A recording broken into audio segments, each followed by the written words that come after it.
Hey everyone, welcome back to Anvil of Doom Miniatures. My name is Deets and I hope you've all been well. As you all know, I've been on a bit of a terrain making binge lately, and that's thanks to a couple old White Dwarf articles that got me really inspired. Now, a few months ago, I built a fortified manor display board sort of thing, and in that fortified manor kit, and it came with a few walls and fences. Now, while I was building this board, it had me thinking, could I make my own fences? And when I went on the GW website to look how much these walls were when they sold them separately, I think they were around 55 Australian dollars or 65 Australian dollars or something like that with postage. So today I thought I'd follow an article in White Dwarf issue 133 on how to make fences, but just like those old world fences, I'm going to add some bricks to mine. But anyway, let's get into it. So first off, I'm going to get the base of this thing ready, and I'm using some PVC sheet for this, but you can easily use some MDF board or plastic card. I'm drawing on my outline and I'm making it a curved shape, and the reason for this is that when I put my basing sand or dirt on it, it makes it look a bit more natural. Having it as a rectangle with some sharp angles may look a bit jarring and unnatural. Once it's cut out, I then shave down the sides to give it a little bit of a slope, and you could easily use some sandpaper to do this as well. Now the next thing I'm going to do is make my blocks for the wall part of this terrain, and I'm using a block of insulation foam I got from my local hardware store. This stuff is pretty solid and really easy to cut. I got a huge panel of this foam 2 years ago and it's still coming in handy, which is great, so I've definitely got my value for money. Now I've just cut my foam blocks out roughly, and like always, I'm not too concerned if they aren't perfect because I think that adds to the ramshackle character. As long as they resemble little rectangular shapes, you should be all good. From here I throw the foam blocks in a container with some big rocks I grabbed from my garden and give it a good old shake. Once that's done, I'm going to score the base in preparation for gluing these blocks down. As you can see here, shaking the foam blocks with some rocks has worn down the foam a fair bit and given them more of a brick-like look. It's time to pull out the hot glue gun and get to work laying these bricks. If you're in Australia, you know being a brickie is thirsty work, so make sure you have a slab of 4X or VB close by just to keep hydrated. I'm going to glue 3 of my longer blocks on each side of the base, and then I'm gluing 2 more on top. I also had some smaller bits of foam left over, so I'm going to glue these down to make it look like there's some larger stones or a broken block on the ground. The bricks are down, so it's time to build the fence, and I'm using some square dowel for the posts.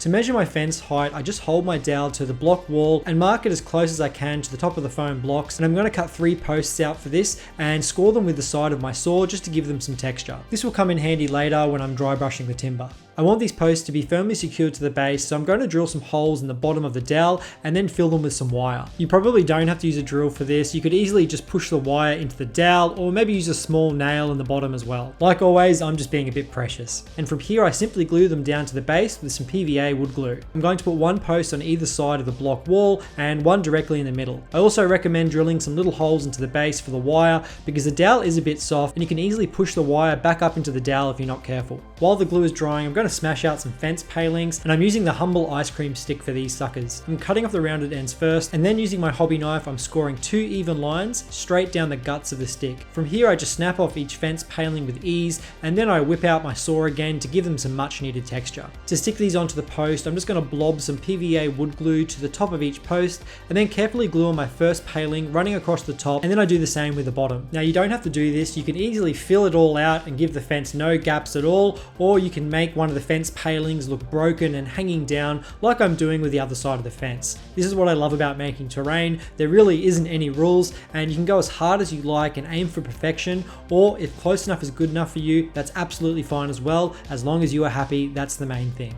Let's add some earth-like texture to the base, and if you've seen any of my other terrain making videos, you'll know about my go-to recipe for this. I use some beach sand, a tiny bit of wall filler, a healthy dose of PVA glue, and then I mix it all up. Now again guys, you don't have to go to this extreme. You can easily just cover the base with some PVA glue and then just slap some sand or flock over the top. This recipe I'm using just has a bit more body to the mix thanks to the wall filler, so it holds a little bit better and makes it look like a pile of dirt. Once the base is all covered, I then throw it outside for an hour or so to dry, and it should go rock hard. Anyway guys, it's time to slap some paint on this thing, but before we get into that, make sure you like this video and maybe subscribe to the channel. I'd really appreciate it. Alright, let's tie some things together with some paint, and for my base coat, I'm using some cheap black acrylic paint, but watering it down slightly as it can be pretty thick if you use it straight from the tube. From here the fun begins, and I'll start with the wall first, and I'm semi-dry brushing the blocks with some half Stonewall Grey and half black. For this layer, I'm not wiping off too much of the paint as I want these blocks to be fairly covered. Walls like this are usually battered by the elements, so I'll give them a light dousing of some green and brown washes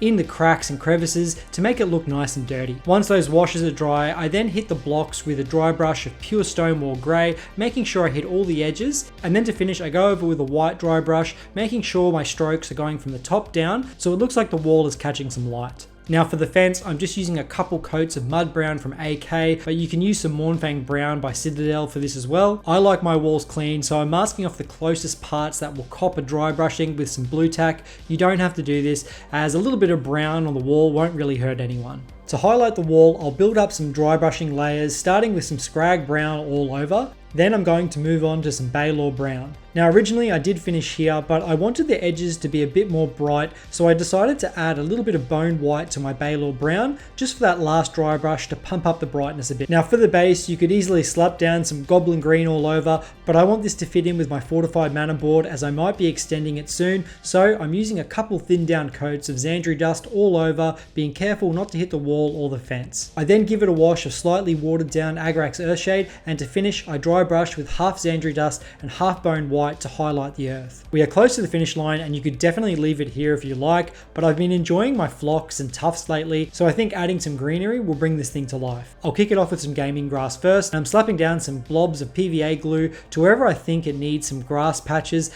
and it's always a good idea to put some close to the walls and around the posts to make it look a bit more natural. Using tweezers, I then cover the glue and then lightly press down the grass. The one good thing about this grass as well is you can kind of cover up any mistakes or anywhere that you don't think the ground looks right. Next, I put some glue on the bottoms of the tufts and then stick a few here and there, and I also place one in between the stones on the end because I feel like this guy's been fairly protected, which has allowed him to grow big and strong. For the moss, I'm just putting some more glue in the cracks and then pressing the moss in, and this spongy stuff is a nightmare to control, so it always takes me a while to get right. One thing I like to do is give the base of my tufts a coat of Agrax to tie them into the landscape, and also a dry brush of bone white to the tips to make them look a bit more natural so they're not just one shade of green, if that makes any sense. I got this tip from the master himself, Juan Hidalgo's video on tufts, so make sure you go check that one out. I'm going to take this fence and wall one step further and add a little bit of spice using some spare bits I've had laying around. I'm going to slap a skull on the wall, and I'll also throw an Altdorf inspired shield on there to tie it into the Empire, but you can definitely add all sorts of things to customize the terrain to fit in with your army. Maybe some greenskin shields or swords leaning against the blocks, or a cheeky Nurgling or a sneaky rat running along the fence could look good. When you build your own terrain, the world is literally your oyster, so definitely get into it if you've been putting it off. Anyway guys, here it is. Here is one fence and wall bit of terrain, and it actually didn't take me that long to create. It was just a couple of hours, and the hardest part about it was waiting for the paint to dry so I could keep moving on. But as you can see here, if you follow these steps, you can build something very, very similar, and it's not that hard. The most amateur hobbyist could do this as well. But that's pretty much it. But before I go, I do have a big batch paint coming up, so if you're looking forward to videos like that, stay tuned. And if you're a green skin lover, I'm sure you're going to love this video. Anyway guys, like always, I want to say a massive thank you to all my Patreons for all the support. You guys are a bunch of legends, and I couldn't do this without you. If you want to join the Anvil of Doom Patreon, the link's in the bio, and I'm looking forward to catching up with you in the Discord. Anyway guys, I'm out of here. I'll see you next time. Cheers.